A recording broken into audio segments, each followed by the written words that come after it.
I think the cost of renting, I know when you add it up, it's an horrendous amount and you're like, does this make sense or not? But I was able to make money off that money instead of just, have it sit there. And I would be building equity. But I mean, when I first started investing, my whole goal was cash flow, and I know I kind of have it in my head that I know it's great if you can buy something that appreciates, but that's kind of the cherry on the top. I'm a cash flow. I go after cash flow. I love leverage. I love creative financing. It just didn't make sense. Your network is your net worth. Come listen to some of the most successful people I know share invaluable knowledge, stories, and advice in real estate, business, and beyond. This is Weiss Advice. Whether you want to take your business or personal life to the next level, look no further. Welcome back to Weiss Advice. I am your host, as always, Yona Weiss, and together with me today on today's episode, we have Kata Walters from New Zealand. Exotic. Well, now she's in the United States, but it's still pretty exotic. I mean, we have not had many, guests from out of the country, but again, she is local now. Incredible story. Love to get into a little bit, but she is #the model investor. So I love the fact that you have branded that. And before we get into, your story a little bit, Kata, how are you today? Thank you. I'm great. Thank you so much for having me on the show. It's a real pleasure. Oh, the pleasure is mine. I mean, I appreciate it. I've been watching, following along your story for the past few months, and it's pretty incredible. I mean, what's most incredible to me, and if you guys want to check out the full length story, I mean, she's been interviewed on a number of podcasts, and we talk about, her modeling career that took her, all over the world and now brought her to the United States. She's got involved in fix and flips and smaller, rental properties in upstate New York. And, I think the most fascinating thing about the whole story is really your current situation right now, right? Because all the past, I mean, that is extremely fascinating. And, it's always incredible when people take a life's career, really, that you started in your youth, really, and kind of transitioned. Yeah. I think one of the things about my story is that makes it so different is the fact that I started investing late in my career. So, I only recently transitioned out of modeling a little bit just to focus more on investing, but that was a career that I had for 20 years. I expected when I left high school, and I left high school a little early, I didn't go to college. And I like to mention that because there are a lot of people that I talk to that are getting into real estate and they're like, I don't know if I can, I didn't go to college. I don't have a degree. I don't have a, right. I don't have back on people want, Exactly. So, my whole plan when I left to go overseas modeling was I'll do this for a couple of years and then I'm going to be a lawyer. I'm going to be a veterinarian. I'm going to go back to college. 2 years turned into 5 years, turned into 10 years. I lived in Japan for 10 years, and then I was modeling for 20 years. Wow. So the issue with that is, of course, not having something to fall back on. What am I going to do? Mm-hmm. And I think my story is, I did a complete pivot. I know that's kind of a trending word at the moment because people are pivoting left, right, and center through 2020. But I kind of woke up one day and I was like, I'm 36 years old. I've been modeling for 20 years. I don't have a backup plan, but I don't want to get a 9-to-5. I've been self-employed my entire life. What's the next step for me? And I've always had a passion for real estate. Really? And I fell into that.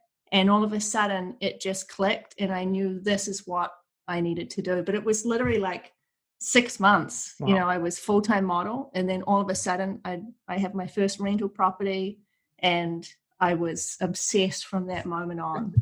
So it was definitely a big career change. Sure. Well, presumably you had some capital to work with. Presumably the modeling career did make you a little money. Well, it didn't. It did in the beginning, through my 20s, I saved a lot of money. With modeling, especially in Japan, it was very lucrative. But in your 20s, you know, you don't know what to do with it. I threw around some ideas. I remember being about 22 or 23, driving down the street in my local town, seeing a commercial building. And I remember thinking to myself, I need to turn that into apartments. And I was 22 or 23. Of course, I didn't do anything about it because I wasn't encouraged to take debt on. My parents were very conservative. You know, they didn't have a mortgage on their home. So we put it in the bank. We put it in the savings account. It made barely any interest. Right. And then, cut a long story short, I moved to New York and I spent most of it. Wow. Yeah. Yeah. So if I'd found investing a little sooner, that would have been great. But Sure. I managed to kind of climb back up and save some more money. I had a couple of really good years in my mid 30s, right before I started investing. And that was the real kicker for me. I was like, I lost all that money from my 20s. I should have invested it. I didn't. I learned that lesson. I saved up another little nest egg. I squirreled all my nuts away and stopped buying clothes and purses and things. And I was like, this is it. I'm 36 years old and this is what I have. And I can't model forever. Mm-hmm. You know, I was on borrowed time as it was as a model. So I took that small amount, and it wasn't a large amount. You don't need a large amount to start. Right. And, you know, I got my first mortgage and the rest is history. So that's amazing. What was it that actually, I mean, you mentioned there was like a pivot, there was a turning point, something just kind of clicked for you. Can you like pinpoint what that was? Was it someone you met? Was it something you read? It's quite funny. I was getting a very expensive root canal done. Now, as a model, of course, no health insurance, no benefits, you know, self-employed, all of this stuff comes out of pocket. I'm sitting on Madison Avenue in this beautiful dentist's office that my dentist had recommended. I don't know why he thought I could afford it, but anyway. So I'm sitting there getting this expensive root canal done, and I read an article in a Forbes magazine that was on the table, and it said why you shouldn't invest in rental properties. Why isn't everyone investing in rental properties? Just a whole thing, and top 10 markets to invest in. And I'm like, this is a sign. This is a sign. I can't afford this, but I need to, you know, what am I going to do when I'm old and all my teeth are falling out or something, you know? I was like, I'm going to get into rental properties. I mean, it was like a light just switched on, and I was like, am I in the secret? How is everyone not investing in rental properties? You know, it was kind of like, how did I not know this? And that was the moment. And I picked up every book. I spent hours. I was at Barnes and Nobles. I got their membership. I was getting deals on every book, left, right, and center, everything I could get my hands on. And 6 months later, it may have even been a little sooner. I want to say it was 6 months. It could have only been 3. I had my first property, and I knew that was the path. That was it. It made sense. And was that just like a single family? It was a single family. It was actually in Fort Worth, Texas. Oh, okay. It wasn't, it was a great little house. I made all the rookie mistakes. I paid asking for it. It was a hot market. It didn't really cash flow. Luckily, I didn't have any CapEx. It was a newer home, luckily. So I was able to make $150 or something off it, as long as nothing bad happened to it. Like, it was bad. Mm-hmm. Luckily, it went up in value, and I sold it in 2019 for a nice profit, and then reinvested it into something that actually cash flowed, that I'd run the numbers on, because, you know, typical rookie mistake. But I took the step and I did it, and it worked out for me, luckily. But it could have gone bad too. Sure. I got lucky. But I think a lot of people don't even make that first step. And so the vast majority of people who get that kind of light bulb moment, they don't do anything about it. I definitely did something about it. And I have to say, without talking too much, but I have to say, I think as a model and kind of never having that security of a real job, when I say a real job, I mean, from week to week, we don't know if we're going to have jobs. We don't know if the client's going to stop using us. And I think that really set me up for the kind of grit that I would need to take a little more risk and kind of push myself past that edge where a lot of people get stuck and they overthink it. And I was like, I've got really nothing to lose, because my modeling career is going to come to a grinding halt. And I spent all my money the first time. So what's the worst that can kind of happen? And I just did it. Wow. And it's worked out, you know. Sure. Do you find yourself in touch with any of your, former colleagues, like models that you had worked with in the past, that to just share with them this incredible, passion that you found? 100%. It's been really neat. I have to say, it's probably one of the good things about social media is being able to connect and like having models, especially in younger girls that are in my modeling circles. Like, oh, this is actually a great idea because they're doing the same thing. They're spending all their money. Yep. They're going out. No one advises them. I mean, we all know as models, we all know there's a time limit. And everyone asks us constantly, what are you going to do? Like when you grow up, when you get a real job, what are you going to do?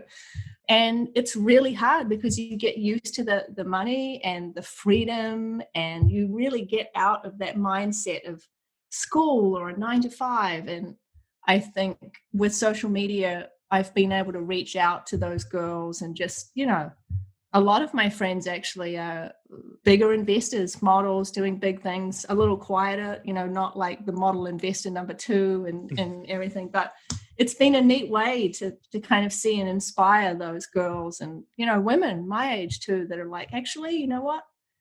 I'm a stylist. I'm in New York. I'm freelancing. I have a little money saved. I'm going to look into rental properties now. And that's really cool for me, Yeah, that's very cool. And I love the fact that you have really kind of branded yourself. You've transitioned, right? You're a model, and that's how everyone knew you in the world, right? As a model, and now you're the model investor. And so it kind of triggers people's curiosity. Right. And I like the fact whenever anyone takes that kind of, it's an ingenuity to brand yourself as something on social media, and it really gets to the bottom of who you are, what you're doing, and it allows people to really reach out. Yeah, and I think the important thing was also kind of proving, because there's this thing attached with models that we're not educated. And yeah, I didn't go to school, but I lived in Japan for 10 years. I've self-educated myself with real estate. I mean, you don't have to go to college. And, a lot of people think models are just, stupid airheads that don't do anything. And, we just want to marry rich men and whatever. But it's completely not the case. And I think I can prove that with kind of what I'm doing. And, it's just, it's different. It's definitely different. And I know, investing, especially the bigger stuff, the bigger multifamily deals, male dominated still, Right. Sure. I'm seeing more women and we're getting more involved, but it's still, still a big male dominated industry. So I like to I'm hoping to kind of shatter that a little bit, encourage more women to get involved, and that we can do it. And, Sure. If I can do it, anyone can. Literally, anyone can. I mean, there are a lot. I mean, I've come across quite a few like women's real estate groups that are putting together, and I've been in touch with a lot of them. Actually, just interviewed someone recently who has a a Facebook group, women's mastermind, multifamily, something like that. And and what they're doing is encouraging, like you said, like other women that to kind of break in and break into the space that has been predominantly dominated commercial real estate and specifically multifamily investing at male dominating. But you're doing something that's really interesting. I mean, most of your properties are smaller single families. Is that correct?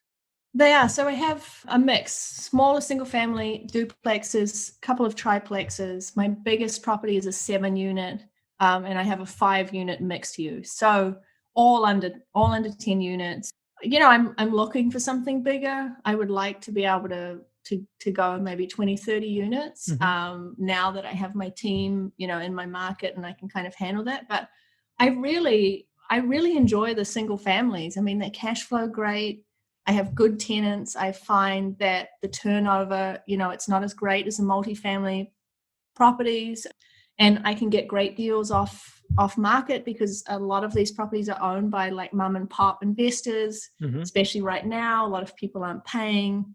There's some good deals coming, I think. So I'm kind of just sitting and being patient and kind of waiting for this. But I do like the single family space. I think I have far less competition as well from, trying to find a cash flowing multifamily right now is a challenge, especially for a smaller investor. Yeah, it's very competitive. That's for sure. And are you focused specifically in, I know you own properties upstate New York, right? Syracuse area. Is that like your main market that you're focused in? Yeah, that's it. And I have to say, I think I'm going to stick it out for a while. Like I've built a really good team there that I trust, and I feel like I'm slowly changing the neighborhoods and I'm investing in it, and I can see the progress and just the relationship that I have with the zoning department, the codes department. They know me now, and I really like that kind of sense of community. And there's some terrible landlords up there, there's stories, there's a lot of bad landlords, and out of state, out of the country, they're just investing, they're not taking care of their properties. And I'm really trying to change how affordable housing, I have a lot of section 8 in some C, even some, I would say, D class areas, some really rough neighborhoods. But I feel like by investing and maintaining these properties, I can really start to make a change. And I am seeing that with my 14 properties. I know it's a small thing, but I'm encouraging also, I feel like I'm inspiring other investors to really like look into these neighborhoods and really see the potential there. And it's rewarding as well, it's great to see someone, landlords who care and who really want to make a difference. I think that sets you apart from a lot of the people out there, which hopefully will give you more of opportunities when more properties come on the market. Brokers and other, landlords are going to see that the properties are being turned over to someone who's taking care of them. Exactly. And I even have, Section 8 will call me and they'll ask me, do you have any vacancies at the moment? We've got this great family. We really want to place them in a good place. I'm like, I don't have anything right now. I mean, there's no vacancies right now. I've even considered building something lately because I'm so like, let's get more good housing up there, but that's a whole nother thing. Yeah, for sure. It's a big project. That is very important. You've done something, done many things. I shouldn't say you've done something, but you've done something really kind of out of the box. Okay. And I'm just going to talk about it right now. You were the only person, I think, on the face of the earth that moved to the state of California during COVID, when everyone was just like by the droves moving out. Yeah. I think everyone thought it was a Halloween joke. We moved on Halloween. We drove across the country. We purchased a home out here. So we've been renters forever. I was very pro rent, living in New York City and then in Jersey City. It didn't make sense to buy anything. I kind of made that decision to invest capital instead of putting it into an owner occupied property. And then, everything that happened with COVID and I was modeling in New York City, so I needed to be close to the city. But then, with COVID, everything slowed down, and I started to reevaluate how necessary is it to be close to these cities that are so expensive. And I know it's funny because we did move to California, which is also extremely expensive. We are in Palm Desert, and it's really, I have to say, the weather is beautiful. Right. I've set up an office, and I feel more relaxed here. And I can focus more on the kind of next steps. And, we picked up a cute little house and first home, which was exciting. And feel like when we were driving in, we saw people that were putting up signs like, go back, what are you doing? Let's just say that the highway in was pretty clear. We got here in pretty good time. Right. But, it's also exciting because, I've met a lot of great people out here already. And now we're looking to flip some stuff in the neighborhood, which is a new thing for me, higher end flips, some beautiful mid-century modern properties out here. And that's a passion of mine also. Okay. So again, just kind of following the passion for real estate and better weather, and we'll see what happens, Sure. Let me talk about a second. You mentioned how you had, by choice, being a renter instead of buying your property. And that's something that, there's a big debate about that. I'd just love to hear your opinion, like what made you decide to do that, and what are the benefits? I think, in the beginning, like I said, living in New York City, needing to be close to work, extremely expensive. I wanted a little space, and we have a big dog. It's not like, okay, we could save up some money and buy a studio apartment somewhere. That wasn't going to be an option for us. And, like I said, I had when I first started investing, I had a small amount of money that I needed to get going. And I would have needed to save a lot more to get 20% down or even 5-10% to buy something in the city. We'd want to be in a safe neighborhood.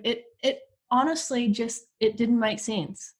I think the cost of renting, I know when you add it up, it's an horrendous amount and you're like, does this make sense or not? But I was able to make money off that money instead of just, have it sit there. And yeah, I would be building equity. But Right. I mean, when I first started investing, my whole goal was cash flow, and I know I kind of have it in my head that I know it's great if you can buy something that appreciates, but that's kind of the cherry on the top. I'm a cash flow. I go after cash flow. I love leverage. I love creative financing. It just didn't make sense. Mm-hmm. I kind of ran the numbers and I was like, we don't want to be here forever as well. That's another thing, the cost of living in New York City, and to buy something, no, it was just crazy. It just seemed crazy. And I just didn't want to pay that much for something also, to be honest, That makes sense. Okay. So yeah, no, yeah. It's a great point of view. I think there's a lot of people out there who are given kind of the American dream, and you didn't have that obviously because you're not from America, New Zealand, right? But the New Zealand dream. The New Zealand dream of buy a home. You have to buy your own home, and that's like I was feeling that also. Yeah, I know there's a lot of pressure for that in America, and I felt like I had to bat that off a little bit. Oh, well, how can you have this nice car and you have these 14 rental properties, but you're still a renter? And it kind of like, but you haven't really made it because you're still renting. But I had, because I was making money off the money that, and then there's some people that go and put $500,000 or $100,000 down on something, and they can say they have a home, which is great, and that's a choice, but it wasn't the right choice for us. 100%. Yeah. So you mentioned something that maybe some of our listeners aren't familiar with, a term called creative financing. Right. Can you talk a little bit about that and maybe give an example of something that you've actually done? I'm sure you had some of those opportunities.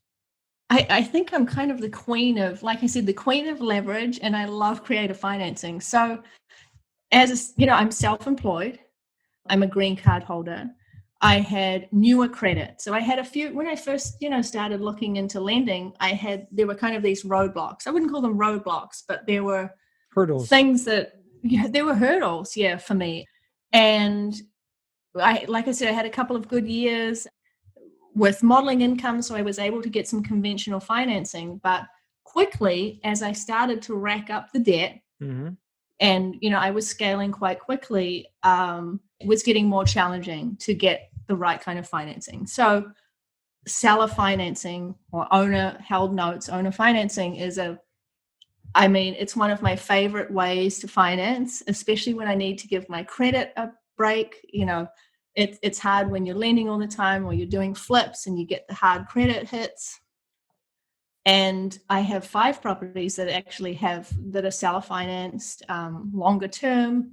Rates are a little higher, but the properties cash flow so well that wasn't a concern for me. Okay. Also, just utilizing local banks and nonprofits. So in Syracuse, there's this great bank. They're a nonprofit called Home Headquarters, and they help real estate investors locally. They have great rehab programs. Funding is really easy to get. That's great. Again, kind of utilizing those local, smaller banks and private investors. I have a couple of people that lend me money just to do deals on terms between 2 and 3 years, higher interest, but I just do what I like with the funds, and they're happy to get their monthly payment.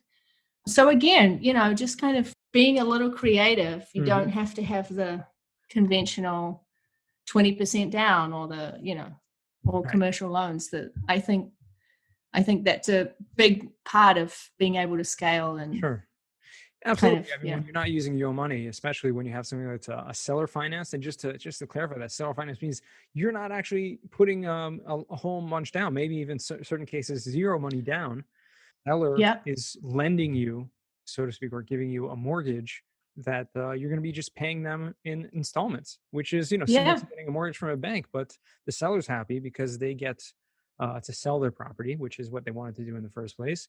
And, Yep. they're getting their money on a monthly basis, and they still have the home to leverage that.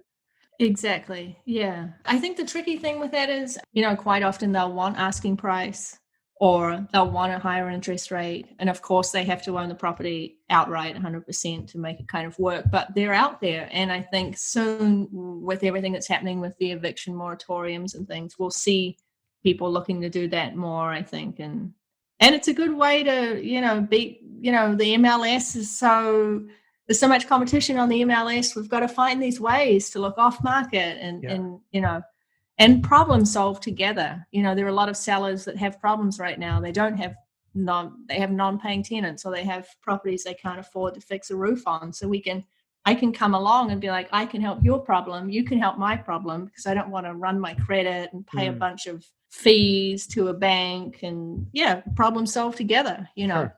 That's absolutely. It's a win-win situation, and when you can create those opportunities for one another, that's a great job. Yeah. So, Kat, I want to transition right now to the final segment of our podcast, which is called the Final Four. There's just 4 questions that I ask every guest, but I'd love to hear your responses. Okay. Given first question is what I meant to say, and maybe my editors can cut that out because that didn't make any sense right there. But what I meant to say is, the first question I ask is, what is the worst job that you ever had? And it sounds to me like you worked tons and tons of different jobs within the modeling, thing. So I'd be curious to hear if there's one that stands out that was just a bikini shoot in the middle of a snowstorm in Tokyo.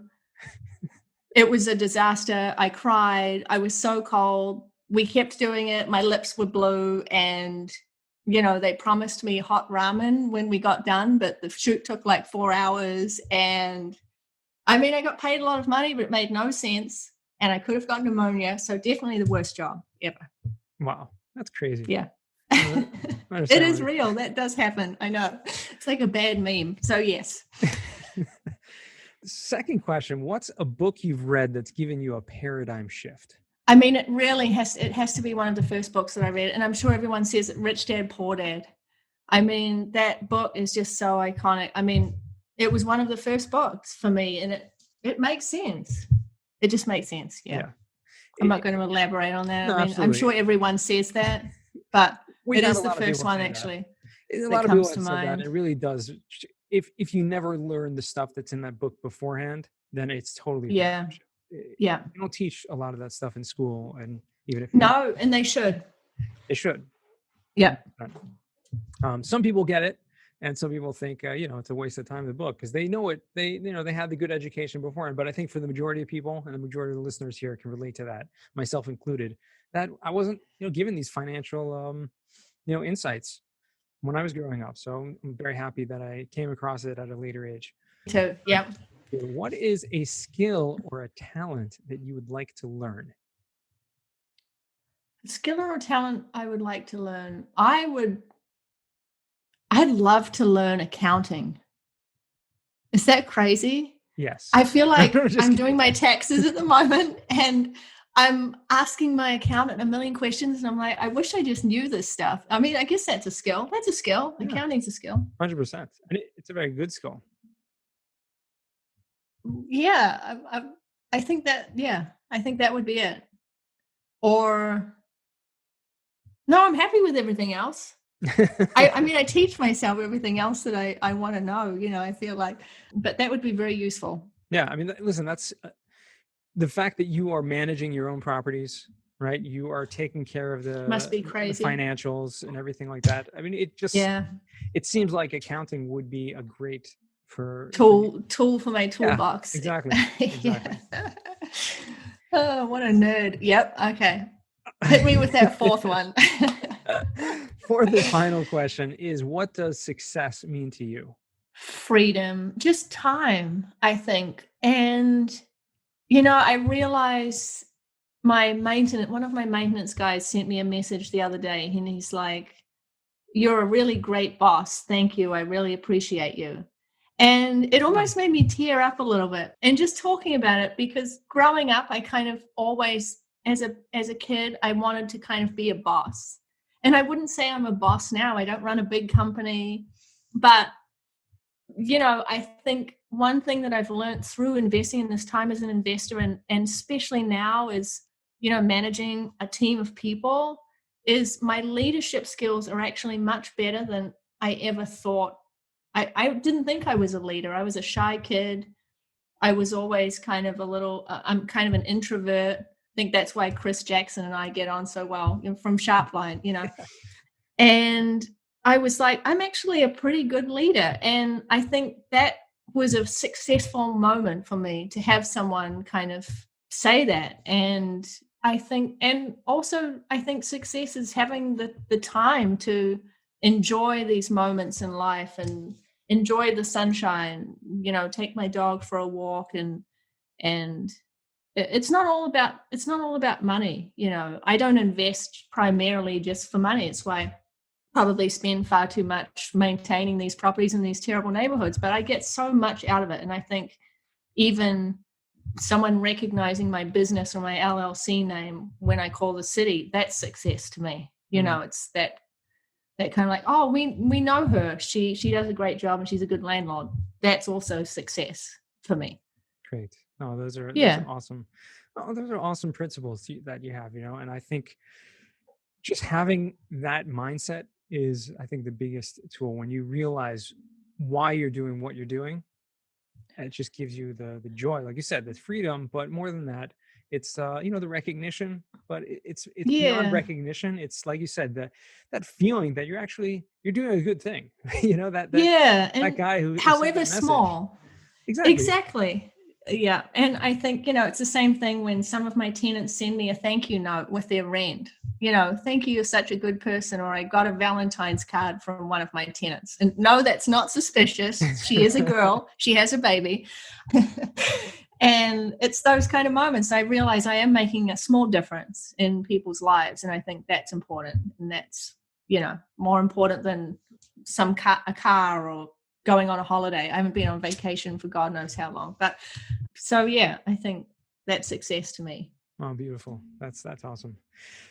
How can our listeners find you or reach out to you? What's the best way? Probably through Instagram @themodel.investor. Or you can just, I'm on Facebook, but I respond to all my direct messages. I try and help as many people as I can. And I love talking about Syracuse and how I got started. I'm on YouTube as well. I haven't been posting as much on that recently just because I've been so busy. But if you, Google The Model Investor, and the listeners can find me on there, and feel free to reach out and ask me anything. So I'm always helping people. It's kind of my main thing that I try to do when I can. So.